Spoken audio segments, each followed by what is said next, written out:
وقال رسول الله صلى الله عليه وسلم كن عالما أو متعلما أو مستمعا أو محبا ولا تكن خامسا فتهلك أو كما قال عليه الصلاة والسلام بارك الله لنا ولكم في القرآن العظيم ونفعنا وإياكم بالآيات والذكر الحكيم أستغفر الله إن الله غفور رحيم اللهم صل على محمد وعلى آل محمد كما صليت على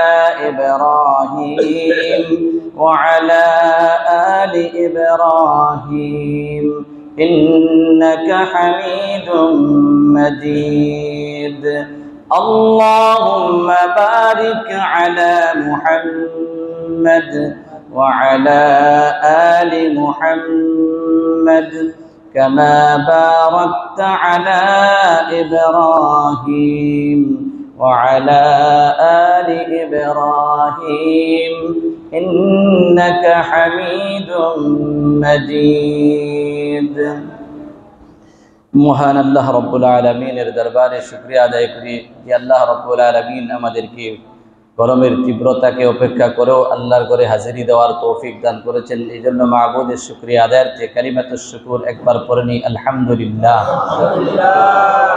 আল্লাহ পাক সুযোগ না দিলে বহু মানুষ এখনো গরমের কারণে গরম লাগবে বিদায় তারপরেও মসজিদে আসতে পারতেছে না। মাবুদ সুযোগ না দিলে তৌফিক না দিলে আসা অসম্ভব হয়ে যায়। এই জন্য আল্লাহ পাকের তৌফিকটা বড় দামি জিনিস। এক মনিব তার গোলামকে চাকরকে নিয়ে কোথাও সফরে রওনা হয়েছে। প্রতিমধ্যেই নামাজের সময় হয়েছে। হওয়ার পর গোলাম দরিদ্র কিন্তু তাআল্লুক মা আল্লাহ, আল্লাহর সাথে তার সম্পর্ক খুব গভীর। তো মনিব তো টাকা পয়সা দুনিয়ার মোহে পড়ে আল্লাহর কথা ভুলে গিয়ে দুনিয়ার আরাম আয়াসের মধ্যে ডুবে গেছে। তার নামাজ রোজার কোনো প্রয়োজন পড়ে না, দরকার মনে করে না। তো গোলাম বলতেছে, মনিব যদি আমাকে একটু অনুমতি দিতেন, নামাজের সময় মসজিদে নামাজ দাঁড়িয়ে যাবে, একটু নামাজটা পড়ে নিই। তো ইচ্ছা না থাকা সত্ত্বেও গোলামকে বলে, যাও নামাজ পড়ে তাড়াতাড়ি মসজিদ থেকে বেরিয়ে আসবে, আমি বাহিরে অপেক্ষা করলাম। সে তো বাহিরে অপেক্ষা করছে, তার তো তৌফিক হচ্ছে না। গোলাম মসজিদে ঢুকেছে, নামাজ পড়লেন, নামাজ পড়তেছে, আল্লাহর সাথে তার গভীর সম্পর্ক, নামাজ পড়তেই আছে, নামাজ আর শেষ হয় না, আল্লাহর সাথে কথোপকথন তার বন্ধ হয় না। ওই দিক দিয়ে মসজিদের সব মানুষ বেরিয়ে চলে গেছে, কিন্তু গোলাম তো আর বের হয়ে আসছে না। মনিব রাগান্বিত হয়ে দরওয়াজার কাছে গিয়ে খুব ধমকের সুরে গোলামকে সম্বোধন করে বলে, এই গোলাম, তোকে কে বেঁধে রেখেছে? তোকে কি কেউ আটকিয়ে বেঁধে রেখেছে মসজিদের ভিতরে যে তুই বের হতে পারছিস না? গোলাম তড়িগড়ি করে নামাজ শেষ করে মনিবকে উত্তরে বলেন, ও মনিব, আমাকে ওই সত্তা আমাকে অবশ্যই বেঁধে রাখছেন, আটকিয়ে রেখেছে মসজিদের ভিতরে। ওই সত্তাই আমাকে মসজিদে আটকিয়ে রেখেছেন। যেই সত্তা আপনাকে মসজিদের ভিতরে ঢোকার সুযোগ দেয় নাই, সেই সত্তা আমাকে মসজিদ থেকে বের হওয়ার সুযোগ দিচ্ছে না। এই জন্য ভাইরা আমার, কিন্তু সে তো মনিব হওয়া সত্ত্বেও, সবকিছু হওয়া সত্ত্বেও মসজিদের দরওয়াজায় যাওয়ার সুযোগ হয়েছে, ভিতরে ঢোকার সুযোগ তার হয় নাই, তার তৌফিক হয় নাই। তো গরমকে উপেক্ষা করে যারা মসজিদে আজান শোনার পরে আসার সুযোগ পাইছে, এটা আল্লাহ পাকের বড় ইহসান এবং দয়া। যাই হোক, গত জুমায় আমি আপনাদের সামনে আলোচনা করতেছিলাম এই তীব্রতা কোত্থেকে আসে। আর এই তীব্রতার চাইতেও ভয়াবহ হলো কুল নারু জাহান্নামা আসাদ্দু হাররা, যে জাহান্নামের আগুন হলো প্রচণ্ড গরম, প্রচণ্ড তীব্র হবে জাহান্নামের আগুন। 70 ভাগের 1 ভাগ শুধু গোটা পৃথিবীবাসীর মাঝে বন্টন করে দিয়েছেন। তাহলে গত জুমায় এই গরমের তীব্রতা এবং জাহান্নামের আগুন যে কঠিন হবে সেই বিষয়ে আপনাদের সামনে তুলে ধরার চেষ্টা করেছি। এখন সেই জাহান্নামের আগুন থেকে বাঁচবো কিভাবে, এই বাঁচার একটা উপায় আল্লাহ পাক আমার তেলাওয়াতকৃত আয়াতে আল্লাহ নির্দেশ দেন। যেহেতু গত জুমার আয়াতে আল্লাহ বলেছেন কুল নারু জাহান্নামা আসাদ্দু হাররা, ওগো নবী আপনি বলে দিন যে জাহান্নামের আগুন প্রচণ্ড গরম হবে, তীব্র তাপযুক্ত হবে। সুতরাং এই এমন প্রচন্ড গরম আর তীব্র অসহনীয় গরম থেকে, আগুন থেকে, আযাব থেকে বাঁচবো কিভাবে, বাঁচার নির্দেশ আমার আল্লাহ আমার তেলাওয়াতকৃত আয়াতে বলেন, ইয়া আইয়ুহাল্লাযীনা আমানু কু আনফুসাকুম ওয়া আহলিকুম নারা। তেলাওয়াতকৃত আয়াতে আল্লাহ বলেন, হে আমার ঈমানদার বান্দা বান্দীরা, তোমরা নিজেরাও জাহান্নামের সেই কঠিন আগুন থেকে বাঁচো এবং তোমাদের পরিবার পরিজনকেও জাহান্নামের আগুন থেকে বাঁচাও। কারণ ওয়াকুদুহান নাস ওয়াল হিজারা, কারণ জাহান্নামের লাকড়ি আর ইন্ধন হবে মানুষ এবং পাথর। পাথরও পর্যন্ত জাহান্নামের আগুন থেকে, আযাব থেকে বাঁচার জন্য কাঁদে, চোখ দ্বারা পানি ঝরায়, কিন্তু আফসোস আজ মানুষ হয়েও জাহান্নামের আগুনে জ্বলতে হবে এই কথা ভেবে আমার আপনার চোখ দিয়ে পানি আসে না। পাথরও যে কাঁদে তাও কিন্তু আল্লাহ কোরআনের আয়াতে আল্লাহ ঘোষণা করে দিয়েছেন, বলার সেই সুযোগ আমার হাতে নাই। তো মানুষ হয়েও কাঁদি না, কারণ এই দুই জাতিকে আল্লাহ পাক জাহান্নামের ইন্ধন আর লাকড়ি বানাবে। কোরআনে বলে দিয়েছে। এই কথা শোনার পর থেকে পাথর কাঁদে যে না জানে আল্লাহ আমি পাথরকেও, যেমন পয়গম্বর মূসা আলাইহিস সালাম একদিন তুর পাহাড়ে আল্লাহর সাথে সাক্ষাৎ করার জন্য একটা পাথর কান্না করতেছে। পয়গম্বর আল্লাহ পাক ওই পাথরের জবান খুলে দিয়েছেন। তখন পাথর পয়গম্বর মূসা আলাইহিস সালামকে ডাক দিয়ে বলেন, হে জামানার পয়গম্বর মূসা, আপনি তো মালিকের সাথে সাক্ষাৎ কথোপকথনে যাবেন, তবে আমার একটা আবদার। আমি মূসা আলাইহিস সালাম জিজ্ঞাসা করছে পাথরকে, রে পাথর তুই কাঁদিস কেন, তোর কাদার কান্নার কারণ কি? পাথর বলে, হে পয়গম্বর, শুনেছি আল্লাহ পাকের ঘোষণা যে পাথর আর মানুষকে নাকি আল্লাহ জাহান্নামের ইন্ধন আর লাকড়ি বানাবে। এই ভয়ে জাহান্নামের আগুনে আমি পাথর নিয়ে জ্বলতে হয়, এই ভয়ে আমি কান্না করতেছি। তো সুতরাং আপনার কাছে আমার একটা অনুরোধ যে আল্লাহ পাকের দরবারে আপনি গিয়ে এতটুকু আমার জন্য একটা আবেদন করবেন, আল্লাহ যেন আমাকে সেই কঠিন জাহান্নামের আগুন থেকে মুক্তি করে দেয়। তো পাথর পর্যন্ত জাহান্নামের এই তীব্রতা, জাহান্নামের এই কঠোরতা, জাহান্নামের শাস্তির এই প্রচন্ডতা থেকে আশ্রয় আর পারা চায় আর চেয়ে কাঁদে। ওয়াহবিতু মিন খাশিয়াতিল্লাহ, পাথর পাহাড়ের উপর থেকে আল্লাহর ভয়ে ধসে পড়ে যায়। ওয়ায়াতাশাক্কাকু মিনহুল আনহার, পাথর ফেটে তার থেকে পানি বের হয়, নহর প্রবাহিত হয়। আমরা যে পাথর থেকে পাহাড়ের ঝর্ণাগুলি দেখি, এগুলি কোরআন প্রমাণ করে যে পাথরের কান্নার পানি আমাদের মাঝে এই ঝর্ণা রূপ ধারণ করে আমাদের কাছে আসে। যাই হোক, যেটা বলতেছিলাম যে এই আগুন থেকে বাঁচার নির্দেশ আল্লাহ নিজে দেন যে তোমরা নিজেরাও বাঁচো এবং পরিবার পরিজনদেরকেও জাহান্নামের আগুন থেকে বাঁচাও। বাঁচার অনেকগুলো মাধ্যম, এর মধ্যে একটা হলো তো নিজেরা যারা, আমরা বাঁচার অনেক উপায় আছে, আমাদের এই বয়সে অনেকের সুযোগ নাই, কিন্তু যেটা তো বাঁচবো কিভাবে, পরিবার পরিজনকে বাঁচাবো কিভাবে। আমার খুতবায়ে মাসনুনায় পঠিত হাদিস, আল্লাহর রাসূল সাল্লাল্লাহু আলাইহি সাল্লাম বলেন যে কুল্লু মাউলুদিন ইউলাদু আলাল ফিতরা, এই ফিতরাতুল ইসলাম। আল্লাহর রাসূল সরকারে দু আলম বলেন প্রত্যেকটা নবজাতক জন্মগতভাবে ইসলামের স্বভাবের উপরেই তার জন্ম হয়। ফাআবাওয়াহু ইউহাব্বিদানিহি আও ইউনাসসিরানিহি আও ইউমাজ্জিসানি, অতঃপর মা বাবা ওই নবজাতক শিশু যেটা ইসলামের স্বভাবের উপরে জন্মগ্রহণ করেছে, তাকে কেউ ইহুদি ধর্মাবলম্বী বানায়, কেউ খ্রিস্টান ধর্মাবলম্বী বানায়, কেউ তাকে অগ্নি পূজারী বানায়। কেমন ভাবে? রাসূল তার পরের অংশ বলেন কাল বাহিমাতি, চতুষ্পদ প্রাণীর মতো।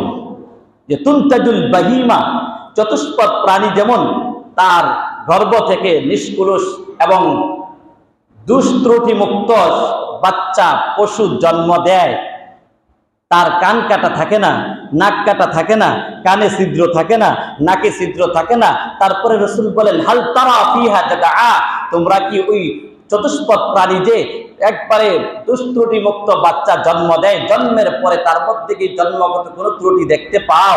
আসলে বাস্তবিক অর্থে ওই চতুষ্পদ প্রাণীর মাঝেও বাচ্চাটার, ওই প্রাণীর বাচ্চার মাঝেও কিন্তু জন্মগত ত্রুটি থাকে না। কিন্তু মানুষ আমরা পরবর্তীতে কোনো প্রাণীর কান ছিদ্র করি, কোনো প্রাণীর নাক ছিদ্র করি, কোনো প্রাণীর গলার মধ্যে জুতার মালা পরাই, এটা পরাই সেটা পরাইয়া তাকে ত্রুটিযুক্ত করে দেয়। ঠিক তেমনি ভাবে আল্লাহর রাসূল বলেন যে ওই চতুষ্পদ প্রাণীটা যেমন জন্মগতভাবে বাচ্চা জন্ম দেয়, দুষ্ত্রুটি মুক্ত মানুষ ও নবজাতক মানব সন্তানটাও ওই ত্রুটি মুক্ত ভাবেই ইসলামের স্বভাবের উপরে, ইসলাম ধর্মের উপরই জন্মগ্রহণ করে। মা বাবা তাকে কি করে পরবর্তীতে শিক্ষা দীক্ষা এবং তার জীবন ধারায় প্রবাহিত করে হয়তো ভ্রান্ত ধর্মাবলম্বী বানায় অথবা ভ্রান্ত মতাদর্শীতে গড়ে তোলে। 2-3 দিন আগেও এটার প্রমাণ স্বরূপ 2-3 দিন আগেও এক বাচ্চার গার্ডিয়ান অভিভাবক বলতেছিল যে আমি তাকে মাদ্রাসায় পড়াবো, কিন্তু বাচ্চার মা পড়াতে ইচ্ছুক, বাবা পড়াতে ইচ্ছুক না। এই হাদিসের একটা প্রমাণ, বাস্তব প্রমাণটা আপনাদের সামনে একবারে তরতাজা প্রমাণটা তুলে ধরি আপনাদের সামনে। বাচ্চার বাবা তাকে ওই যে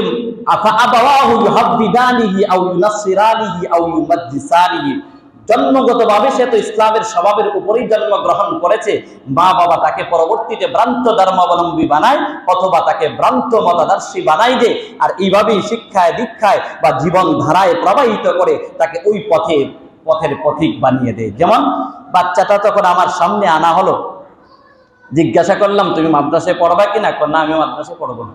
কি করবা? ওই যে আমি বড় খেলোয়াড় হব। আমি বড় কি হব? খেলোয়াড় হব। মনোযোগ দিয়ে শুনবেন ও অভিভাবক, যাদের সন্তান আছে তাদেরকে আমি অনুরোধ করে বলতে চাই, আজকে আপনি মনে করতেছেন দুনিয়ার বিদ্যায় শিক্ষিত করে আপনি নাজাত আর মুক্তি, দুনিয়া আখিরাত সফলতা অর্জন করবেন, পশ্চিম কালো কিয়ামত পর্যন্ত দুনিয়ার সফলতাও আপনার পদচুম্বন করবে না, আখিরাতের সফলতার কোনো নিশ্চয়তা একেবারেই নাই। ওই যে আমি বড় খেলোয়াড় হব। কেন হবা? ওই যে আমার আব্বা বলেছে আমি বড় খেলোয়াড়, আমাকে বড় খেলোয়াড় বানাবে। বুঝেন, চিন্তা করুন, এই বাচ্চাটা কিন্তু সে বুঝে না খেলোয়াড় কি জিনিস, খেলা কি জিনিস সে বুঝতো না। বাবার চিন্তা চেতনাটা যখন এই শিশু বয়সের কোমলমতি এই মেধার অধিকারী বাচ্চাটা, যেই বাচ্চাগুলো ইমাম গাজালি রহমতুল্লাহ আলাই বলেন যে শিশু বাচ্চাগুলো হলো মা বাবার কাছে আমানত, শিক্ষার্থীরা হলো শিক্ষকদের কাছে আমানত। এই কোমলমতি শিশু শিক্ষার্থীরা শিক্ষকের কাছে আমানত, কোমলমতি শিশুরা মা বাবার কাছে আমানত। তাদের মেধাটা হলো একবারে মূল্যবান মণিমুক্তার মতো স্বচ্ছ। এই স্বচ্ছ অবস্থায় যেই জিনিসটাই অঙ্কন করা হয়, স্বচ্ছ পরিচ্ছন্ন বস্তুর মাঝে সেই জিনিসটাই অঙ্কিত হয়। ওই বাচ্চাটাকে বাবা বলছে, বাবা তোমাকে আমি বড় খেলোয়াড় বানাবো। তখন আমি বললাম তোমার বাবা বলেছে ঠিক আছে খেলোয়াড় হইবা, খেলোয়াড় হইলে তোমার কি হবে? আমি সুনাম অর্জন করব। সুনাম অর্জন, আমি প্রশ্ন করলাম আবার তৃতীয় পর্যায়ে, সুনাম অর্জন করার পরে তোমার কি হবে? এরপরে আর সে উত্তর দিতে পারছে না, ছোট ছেলে, 10-12 বছরের ছেলে হবে। এখন বলুন এই বাচ্চাটার মেধা তার নষ্ট করছে, ভ্রান্ত মতদর্শী বানিয়েছে কে? কার কারণে? উত্তর দিয়ে আমার সাথে, কার কারণে হয়েছে? বাবার কারণে কিন্তু হয়েছে। রাসূল বলেছেন ফাআবাওয়াহু ইউহাব্বিদানিহি আও ইউনাসসিরানিহি আও ইউমাজ্জিসানিহি। এই বাচ্চাটা নষ্ট হওয়ার পিছনে কিন্তু আমার আপনার অনেকটাই দখল আছে। আমার আপনার কর্ম, আমার আপনার চিন্তা চেতনা, আমার আপনার দায়িত্বের অবহেলার এই ত্রুটির কারণে বাচ্চাটা তখন ভ্রান্ত ধর্মাবলম্বী হয়, নতুবা ভ্রান্ত মতদর্শীতে পরিণত হয়ে যায়। এখন সে বলে খেলোয়াড় হবে। আমি তাকে আধা ঘন্টা কোরআন হাদিসের দৃষ্টিতে, যদিও ভালো ছোট বাচ্চা তো কোরআন হাদিস এতটা বুঝুক আর না বুঝুক, আমি বরকতের নিয়তে তাকে আধা ঘন্টা পর্যন্ত কোরআন দিয়ে হাদিস দিয়ে বাহ্যিক দুনিয়ার কিছু উপমা তার সামনে তুলে ধরার পরে সে রাজি হয়েছে মাদ্রাসায় আসবে। এরপরে দ্বিতীয় পর্যায়ে সে কি বলে জানেন? হুজুর মাদ্রাসায় পড়লে নাকি ছাত্রদের পিছনে শয়তান থাকে। এটাও মা বাবারই আসার প্রভাব। কারণ মা বাবাদের তাকে অথবা বড়দের কাছ থেকে এই ধরনের কোন উক্তি শুনেছে, যে উক্তিটা হলো সম্পূর্ণ ভিত্তিহীন এবং মিথ্যা, একটা বানোয়াট একটা উক্তি। আমি কোরআন হাদিসের বাইরে বলিলা দলিল দিয়ে আপনাদেরকে বুঝাইবার চেষ্টা করি যতটুকু আল্লাহ তৌফিক দেন। কারণ আল্লাহর রাসূলের হাদিস প্রমাণ করে যে যখন কিছু মানুষ একত্রিত হয় আল্লাহ পাকের কালাম পড়ার জন্য, যখন কিছু মানুষ আল্লাহর কালামের ইলমে ওয়াহির পরম পড়ানোর জন্য, দরস তাদরিসের জন্য একত্রিত হয়, জমায়েত হয়, সমবেত হয়, অথবা কোরআন হাদিসের আলোচনা শোনার জন্য, করার জন্য কিছু মানুষ একসাথে একত্রিত হয়। আল্লাহর রাসূল সরকারে দো আলম বলেন, ওই মজলিসটা, ওই ঘরটা, ওই মহলটা, ওই জায়গাটা আল্লাহ পাকের রহমতের ফেরেশতাদের বেষ্টনীতে থাকে এবং গাশিয়াত আলাইহিমুল মালাইকা ওয়া নাযালাত আলাইহিমুস সাকিনা, এবং তাদের উপরে আল্লাহ পাকের রহমত বর্ষিত হইতে থাকে। আর রহমতের ফেরেশতারা তাদেরকে বেষ্টন করে রাখে। শুধু বেষ্টন করেই রাখেন না, আল্লাহর নবী বলেন এই রহমতের ফেরেশতারা এমন অধিক সংখ্যক বেষ্টন করে যে এক একজনের উপরে ভর করে করে আকাশ পর্যন্ত ফেরেশতার লাইনটা পৌঁছে যায়। এখন বলুন, যেই বড় বা যেই বাবা বা যেই ভাই বা যেই ব্যক্তি এই কোমলমতি শিশুটার ব্রেইনে ঢুকাইয়া দিল যে মাদ্রাসার ছাত্রর সাথে যারা কোরআন পড়ে, যে হুজুররা কোরআন পড়ায়, যারা মাহফিলে গেছে, এই মসজিদে আসছে, এখন বয়ান শুনতেছেন, বয়ান শুনছেন, শুনবেন, অথবা মাহফিলের মধ্যে ইসলাহি মাহফিল হোক, মাদ্রাসার কোনো মাহফিল হোক বা মহল্লার কোনো মাহফিল হোক, অথবা কোনো একটা মাদ্রাসার বয়স্ক শিক্ষাই হোক, অথবা ছোট ছোট বাচ্চারা কোরআন শিখবে, শিখাবে, এই মজলিসটার ব্যাপারে আল্লাহর রাসূল বলেন রহমতের ফেরেশতা বেষ্টন তো করেই ডাইরেক্ট আল্লাহ রহমত নাযিল করে। আর আমি আর আপনি বলে দিলাম কি যে মাদ্রাসার ছাত্রর পিছনে কি থাকে? শয়তান থাকে। কথাটা কি কোরআন সুন্নাহ ভিত্তিক না কোরআন সুন্নাহ বিরোধী? আপনারাই বলুন।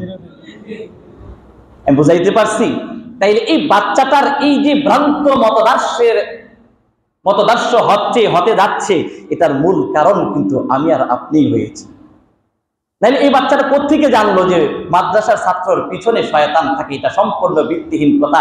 এই জন্যই আল্লাহ রাসূল বলেন, হ্যাঁ, যে কি করে আবাওয়াহু ইউহাবিদানিহি আও ইউনাসিরানিহি আও ইউমাজ্জিসানি।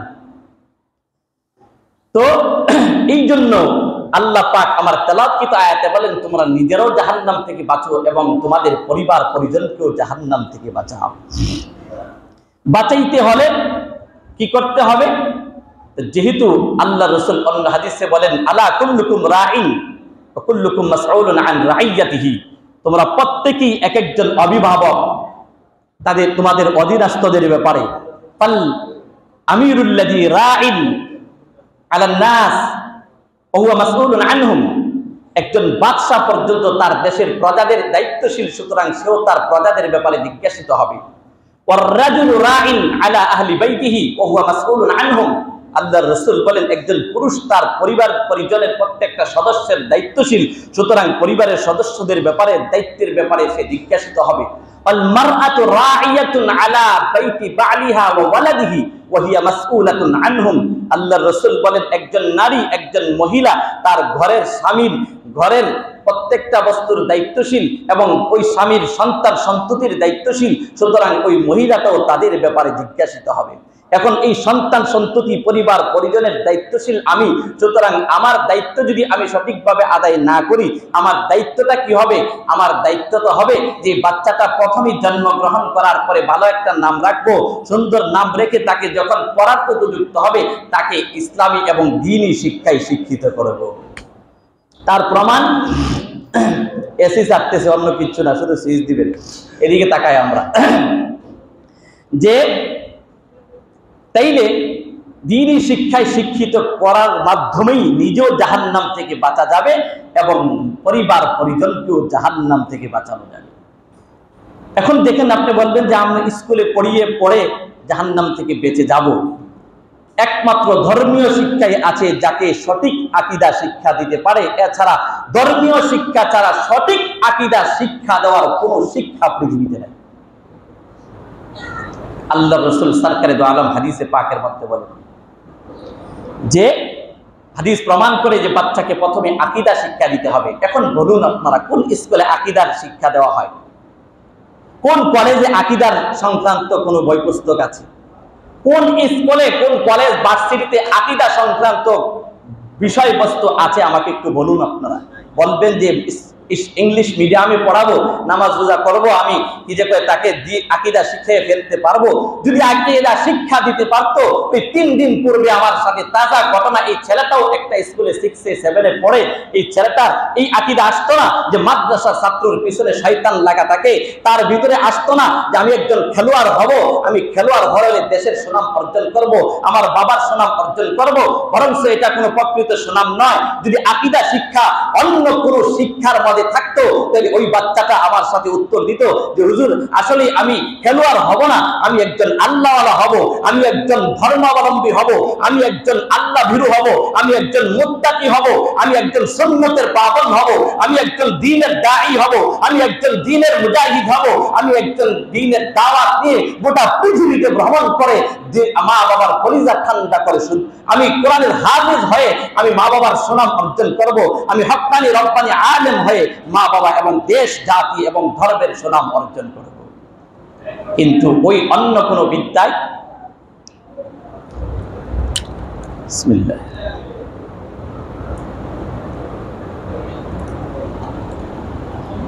যেহেতু এটা আমাদের দ্বীনি শিক্ষা তথা মাদ্রাসা শিক্ষার বর্ষের শুরু, শিক্ষাবর্ষের শুরু হিসাবে কথাটা চলে আসছে বলেই দিই। এই জন্য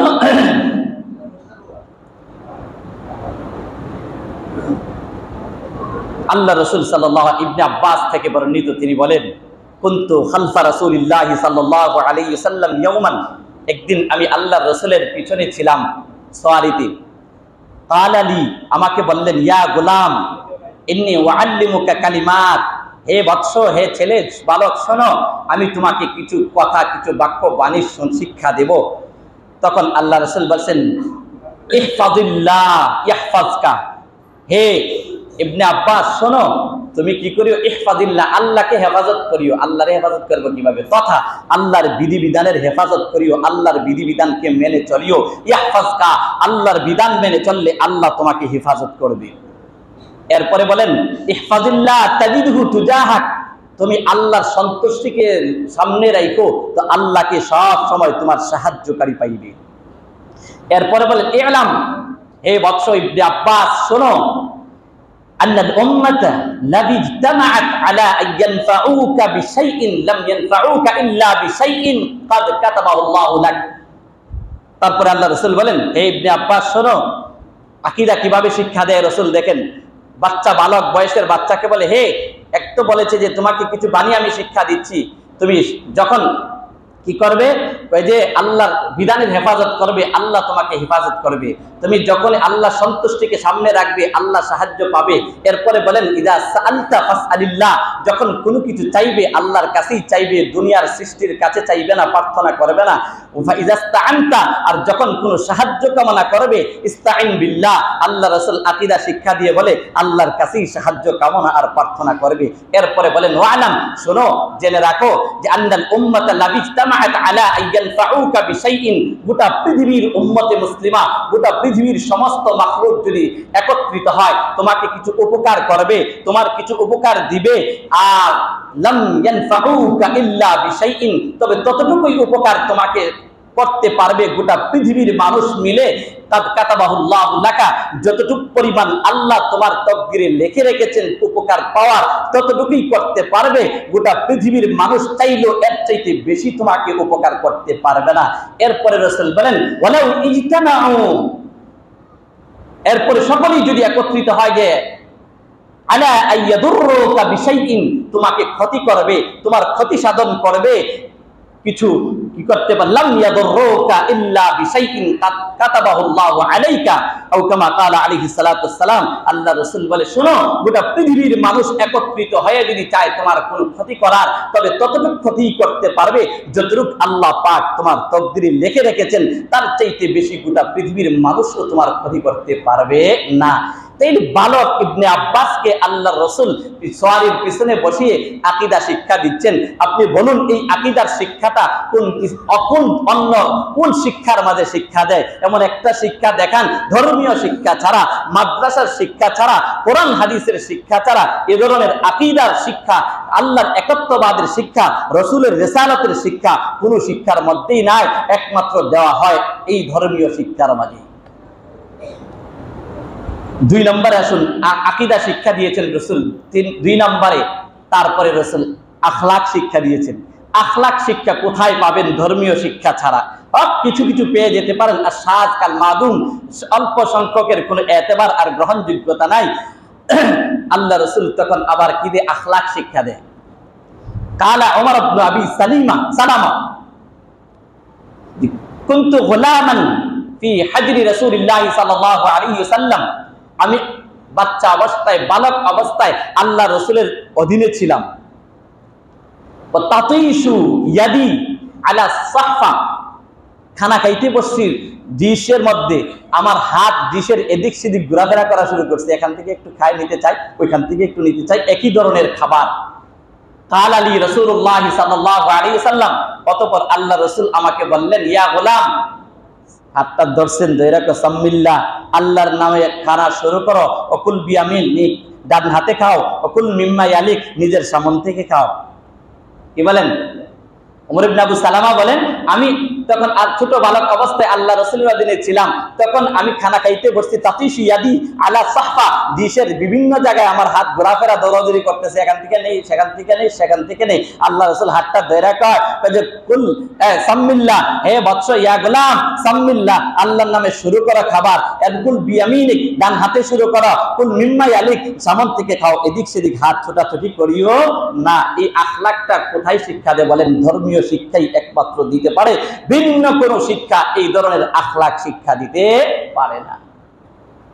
এই জন্য আল্লাহ বলেন, ইয়া আইয়ুহাল্লাযীনা আমানু কু আনফুসাকুম ওয়া আহলিকুম নারা ওয়াকুদুহান নাস ওয়াল হিজারা উইদ্দাত। এরপর আল্লাহ বলেন, হে ঈমানদাররা, তোমরা কি করো? নিজেরা জাহান্নাম থেকে বাঁচো এবং পরিবার পরিজনকেও জাহান্নাম থেকে বাঁচাও। তো পরিবার পরিজনকে বাঁচাইতে হলে কি করতে হবে? ধর্মীয় শিক্ষায় শিক্ষিত করলে নিজেও বাঁচার উপায় হবে এবং সন্তান, পরিবার পরিজন ও জাহান্নাম থেকে বাঁচার সুযোগ আর রাস্তা হয়ে যাবে। এরপরে রাসূল আমলও শিক্ষা দেওয়ার নির্দেশ দিয়েছেন, মুরু সিবিয়ানাকুম বিসসালাতি ইযা বালাগু সাবআ ওয়াদরিবুহুম ইযা বালাগু আশারা। আল্লাহ রাসূল বলেন, তোমরা হে অভিভাবকরা, উম্মার উম্মতেরা, বাচ্চারা যখন 7 বছর বয়স হবে নামাজের আদেশ করবা, যাতে সে অভ্যস্ত হয়। আর 10 বছর হইলে নামাজ না পড়লে অভ্যাস গড়ে তোলার জন্য তাকে হালকা হালকা একটু শাসন করবা, তাই যাতে করে অভ্যাস গড়ে ওঠে। হ্যাঁ, মসজিদ দেখেন, বাচ্চারা বললাম না যে মা বাবা তাকে ইহুদি খ্রিস্টান বানায়, বিভিন্ন মতাদর্শের বানায়। অনেক অভিভাবক আছে বাচ্চাদেরকে নিয়ে আসে, বুঝের বাচ্চা যারা মসজিদে আইসা বুঝে, তারা দেখেন আসতেছে, পড়তেছে, অভ্যাস গড়ে উঠতেছে। যেই মহিলারা, আমার মা বোনেরা পর্দা করে, হিজাব পরে, ওই বাচ্চাটা ছোট সময় সে হিজাব করার চেষ্টা করে। আর যেই মা অর্ধলঙ্গ হয়ে নিজের, চাই আপনি নিজের ঘরেই আছেন, নিজের বাসাতেই আছেন, যদিও সেখানের ক্ষেত্রে কিছুটা ভিন্ন বিধান শরীয়তের আছে, কিন্তু সেদিকে আমি যাচ্ছি না, কিন্তু আপনার এই অবস্থা অবলম্বনটা কিন্তু বাচ্চার উপরে বিশাল একটি প্রভাব বিস্তার করতেছে। এই বাচ্চাটাও, যেই বাচ্চারা আমাদের তো দেখছি, আমাদের বাচ্চা 2 বছরের থেকে সেলোয়ার, মেয়েদেরকে সেলোয়ার পরানো হয়, এরপরে তাদেরকে 3 বছরের বয়সে যখন মেয়ে বাচ্চাকে বলছে সেলোয়ারটা একটু খোলো, মার সামনে, বাবার সামনে, দাদার সামনে, দাদির সামনে পর্যন্ত চিৎকার করা শুরু করেছে। কিন্তু বাচ্চা, 3 বছর বয়সের বাচ্চাকে আমরা পারি না এখনো পর্যন্ত সেলোয়ারটা খুলতে। কার আসর? মা বাবার আসর। মা যদি ওই ধরনের হয়, ঘরে তোলে, তাহলে বাচ্চা অবশ্যই ওই আদর্শবান হবে। ওই বাবা খেলোয়াড় বানাইবার চিন্তা তার মাথায় ঢুকাই দিছে, বাচ্চা খেলোয়াড় হওয়ার চিন্তা চেতনাশীল হয়ে গড়ে উঠেছে। বাবা যদি নামাজে যায়, তখন সন্তানটা নামাজি অটোমেটিক হবে। মা যদি পর্দা করে, অটোমেটিক বাচ্চাটাও পর্দানশীল হওয়াটা শিখবে। মা যদি নামাজি হইতে থাকে, নামাজ পড়ে, পর্দার সাথে চলে, আখলাকের সাথে চলে, আমালের সাথে চলে, সুন্নতের পালন করে, বাচ্চাগুলি যখন আপনার এই আমল আখলাক গুলি দেখবে, আমার ধর্মাবলম্বিতা দেখবে, আমার সঠিক আকীদা দেখবে, আমার আদর্শ দেখবে, অটোমেটিক আস্তে আস্তে এই বাচ্চাগুলিও কিন্তু আদর্শবান নাগরিকে গড়ে উঠবে। এই জন্য অভিভাবকদেরকে আমি বলবো, আল্লাহ রাসূল বলেন, এই যে কি করো, ওই যে বাচ্চাদেরকে আদেশ দাও কি করার জন্য? নামাজ পড়ার জন্য অভ্যস্ত করতে হবে। এই জন্য রাসূল তো আমার এই খুতবা মাসনায় পড়িত আরেক হাদিস পড়েছিলাম, রাসূল বলছেন যে কুন আলিমান, যে তোমরা আলেম হও। এখন যারা আমরা বয়স্ক হয়ে গেছে, আলেম হওয়ার সুযোগ নাই, তাই আল্লাহ রাসূল নির্দেশ সূচক শব্দ ব্যবহার করছে, আলেম হও। আলেম হওয়ার যাদের সুযোগ নাই, আল্লাহ রাসূল বলেন কি করো? কোন আলিমান আও মুতাআল্লিমান, হয়তো আলেম হও, নতুবা তুমি আলেমের ছাত্র হও। আলেমের কি হও? ছাত্র হও। মুতাআল্লিম বলা হয় ছাত্রকে, ছাত্র হও। ছাত্র হইতে পারছো না, আলেম হইতে পারছো না, এখন বয়স বড় হয়ে গেছো, যে কোনো কারণে পারো নাই, এখন কি করো, আও মুস্তামিআন, আলেম ওলামাদের, হাক্কানি রব্বানি আলেম ওলামাদের কথা মনোযোগ সহকারে ধর্মের কথা শোনো, ধর্মীয় কথা শুনে ধর্মের উপরে আমল করো। তাইলে তুমি ওই আল্লাহ যে বলছে জাহান্নামের আগুন থেকে বাঁচো, তাহলে জাহান্নাম থেকে বাঁচার রাস্তা, একটু আলেম হও, হইলে জাহান্নাম থেকে বাঁচতে পারবা, নতুবা আলেমের ছাত্র হও, তাইলে জাহান্নাম থেকে বাঁচতে পারবা, নতুবা এটি পারছো না, দুই দলের অন্তর্ভুক্ত হইতে পারছো না, তাহলে 3 নম্বরে আলেম কথা শোনো, শুই না দিনের উপরে চলা শিখো, দিনের উপরে চলো, তাইলেও জাহান্নাম থেকে বাঁচতে পারবা। কথা শোনারও তোমার সুযোগ নাই, ব্যবসা বাণিজ্য নিয়ে ব্যস্ত, খেত খামার নিয়ে ব্যস্ত, কৃষিকাজ নিয়ে ব্যস্ত, চাকরি নকরি নিয়ে ব্যস্ত, জেলখানায় আবদ্ধ আছো, কেউ তোমাকে তোমাকে সুযোগ দেয় না, নামাজ পড়ার কাজকর্মের শিথিলতা দেয় না, তোমার কাজকে হালকা করে দেয় না, নামাজের সুযোগ দেয় না, আলেমের মজলিসে যাওয়ার সুযোগ দেয় না, জুমার নামাজের বয়ান শুনতেও সুযোগ পাও না, তুমি মাহফিলে যাওয়ার সুযোগ পাও না, ইসলাহি মজলিসেও বসার সুযোগ পাও না, তাইলে কমপক্ষে আও মুহিব্বান হাক্কানি রব্বানি আলেম ওলামাদেরকে মহব্বত করো অন্তর থেকে, তাইলেও তুমি জাহান্নাম থেকে বাঁচার রাস্তা পেয়ে যাবে। ওয়ালা তাকুন খামিসা, এই 4 প্রকার ছাড়া 5ম নাম্বার প্রকার হওয়ার কোনো সুযোগ নাই। যদি 5ম প্রকারে যাও, আল্লাহ রাসূল বলেন ওয়ালা তাকুন খামিসা, 5ম নাম্বার হইও না, হইলে ফাতাহলিক, তোমার জন্য ধ্বংস অনিবার্য। 5ম নাম্বার কি, আলেমের বিরুদ্ধাচরণ করিও না, আলেমের বিদ্বেষী হয় না, কারণ তুমি তার যদি ব্যক্তিগত দোষ থেকেও থাকে, তার জবাবদিহিতা কিন্তু আল্লাহর সামনে অবশ্যই দিতে হবে। ছাত্র দোষ করছে, ও বাবার আমি অনুরোধ করে বলি, আমি কোনো ছাত্রকে যা কথা বলে বলছি মারতে সাহস করতে পারি না, কারণ এই ছাত্রগুলিকে যদিও শাসন করা আমাদের দায়িত্ব, শাসনের পদ্ধতি রাসূল ভিন্ন তরিকায় আমাদেরকে শিখিয়ে দিয়েছেন, ওই পদ্ধতি অবলম্বন করলে আমার বিশ্বাস, আমার ইয়াকিন 100% যে অবশ্যই ফলপ্রসূ হবে। আমি সহজে কোনো ছাত্রের গায়ে আঘাত করি না, আমার এই 18 বছরের শিক্ষকতার জীবনে আমি কঠোরভাবে মারছি কোনো ছাত্রকে, ইতিহাস কেউ কোনো ছাত্র বলতে পারবে না। কারণ হলো কি জানেন, আমার ভয় লাগে, অন্তরে কম্পন সৃষ্টি হয়ে যায়, যেই ছাত্রগুলির জন্য আল্লাহর নবীর নূরের তৈরি ফেরেশতারা, আল্লাহর রাসূল বলেন ইন্নাল মালাইকাতা লা তাদাউ আজনিহাতাহা রিদান তালিবুল ইলমি, যে আল্লাহর রাসূল বলেন যে এই তালিবে ইলম যারা আমার কোরআনের, আল্লাহর রাসূল বলেন কোরআনের ইলম অন্বেষণ যারা করে, আমার হাদিসের অন্বেষণ যারা করে, তাদের পায়ের নিচে আল্লাহর তৈরির অসংখ্য অগণিত নূরের ফেরেশতারা পাখা বিছিয়ে দেয়, নূরের ফেরেশতারা পর বিছিয়ে দেয়। এই যাদের পায়ের নিচে ফেরেশতারা পর বিছায়া দেয়, আমি তার গায়ে কিভাবে আঘাত করি, আমি তাকে কিভাবে অপছন্দ করি, আমি তাকে কিভাবে ধমক দেয়, আমি তার প্রতি কিভাবে বিদ্বেষ রাখি, তার দিকে এই জন্য বাবারা, ছাত্র দুষ করতে পারে, বালক বাচ্চা মানুষ দুষ করতে পারে। আমার আপনার বাল্যকাল অবস্থাটা একটু দেখে যান, পিছনের দিকে যান, আমি বাল্যকাল থাকা অবস্থায় কি করেছি, আপনি বাল্যকাল থাকা অবস্থায় কি করেছেন, নিজের ওই ব্যাগ পিছনের জিন্দেগিটা একটু স্টাডি করে দেখুন যে আমার ওই বাল্যকাল থাকা অবস্থায় আমি কি করেছি। ধমক না, তাকে আদরের সাথে সোহাগের সাথে বাচ্চা করতে পারে, যাকে নূরের ফেরেশতারা পর বিছায়া দেয়, আর আমি আর আপনি তাকে কিভাবে এই কটু কথা বলতে পারি, তাকে খারাপ দৃষ্টিতে দেখতে পারি, তাকে বেইজ্জতির দৃষ্টিতে দেখতে পারি। বরঞ্চ এই আলেম ওলামার জন্যই আমার আপনার টিকে আছি, এই ধর্মীয় শিক্ষার জন্যই পৃথিবীটা টিকে আছে, এই ধর্মীয় শিক্ষার জন্যই গোটা পৃথিবীর মানুষ দুনিয়াতে বেঁচে আছে এবং টিকে আছে। ডাক্তাররা বলে আমাদের কারণে পৃথিবী টিকে আছে, ইঞ্জিনিয়ার বলে আমাদের কারণে পৃথিবী টিকে আছে, কৃষক বলে আমাদের কারণে পৃথিবী টিকে আছে, ব্যবসায়ী বলে আমরা ব্যবসা না করলে পৃথিবী টিকে থাকতো না। আমি বলবো ও ভাইরা, আপনাদের কথা কিছুক্ষণের জন্য মেনে নিলাম, কিন্তু প্রকৃতপক্ষে আসলেই আপনাদের জন্য টিকে রয়েছে না, এটা স্বাভাবিক একটা দুনিয়ার একটা ওসিলা আর মাধ্যম, কিন্তু আল্লাহ পাক একমাত্র এই পৃথিবীটাকে টিকিয়ে রাখছেন এই ধর্মীয় শিক্ষার কারণে, আর ধর্মীয় শিক্ষার্থীদের কারণে, ধর্মের ধারক বাহকদের কারণে। আল্লাহ রাসূল এক হাদিসের মধ্যে বলেন ইন্নাল আলিমা ইয়াস্তাগফিরু লাহু মান ফিস সামাওয়াতি ওয়া মান ফিল আরদ হাত্তা আল হিতান ফি জাওফিল মা। আল্লাহ রাসূল বলেন যে একজন আলিম দ্বীনের জন্য, একজন হাফেজ কোরআনের জন্য, একজন তালিবে ইলমের জন্য, এই যে আসমান জমিনের সমস্ত মাখলুকাত, এমন কি সমুদ্রের পানির মাছগুলি পর্যন্ত তাদের মাগফিরাতের জন্য দোয়া করে। কেন? দুনিয়া টিকিয়ে রাখার জন্য। আল্লাহ রাসূল অন্য হাদিসে বলেছেন লা তাকুমুস সাআ হাত্তা ইউকালা ফিল আরদি আল্লাহ আল্লাহ, যতদিন পর্যন্ত একজন মানুষও আল্লাহ বলার মতো থাকবে, আল্লাহ কিয়ামত ঘটাবে না, আসমান জমিন পাহাড় পর্বত নদী নালা সব তার স্ব স্থানে বাকি রাখবে। যেই দিন একটা মানুষও আল্লাহর নাম বলার মতো থাকবে না, আল্লাহ পাক গোটা পৃথিবীটাকে ভেঙ্গে চুরমার করে দিবে, পাহাড়গুলোকে ধুলির মতো ধুলিসাৎ করে উড়িয়ে দিবে।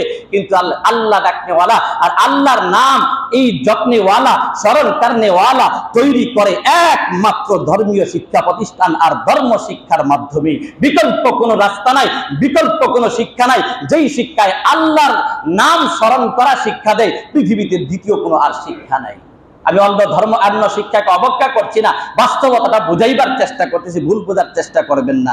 এই জন্য ওই সমুদ্রের মাছও কয়, তারা জানে যেহেতু তাদের এই অনুভূতি হয়েছে, তাদেরও এই অনুভূতিটা আছে যে এরা যদি থাকে আল্লাহর নাম লেনেওয়ালা যত্নেওয়ালা থাকবে, আর থাকলে জমিন থাকবে, সমুদ্র থাকবে, পাহাড়ের হিংস্র প্রাণীরাও দোয়া করে, তারাও জানে এরা থাকলে তাইলে এই নতিজা কি দাঁড়ালো, ফলাফল দাঁড়ালো যে গোটা পৃথিবীটা এই টিকে থাকার মাধ্যম হলো, টিকে থাকার ওসিলা হলো, যাদের কারণে আল্লাহ পৃথিবী আর আমার আপনার বেঁচে থাকার অধিকার রেখেছেন। এটাই হলো ধর্মীয় শিক্ষা আর ধর্মীয় শিক্ষার্থী। এই জন্য ধর্মীয় শিক্ষার বিকল্প কোনো শিক্ষা নাই। অন্য শিক্ষা হাজার শিখেন, কোনো আপত্তি নাই, কিন্তু ধর্মীয় শিক্ষার প্রতি কমপক্ষে অবজ্ঞার দৃষ্টিতে যেন কেউ না তাকাই। অনেকেই কিন্তু এমন আছি, এই অবজ্ঞার দৃষ্টিতে তাকানোর কোনো সুযোগ নাই। যদি সুযোগ এইটা নিতে চান, রসুলের ভাষ্য অনুযায়ী আপনার জন্য ধ্বংস অনিবার্য।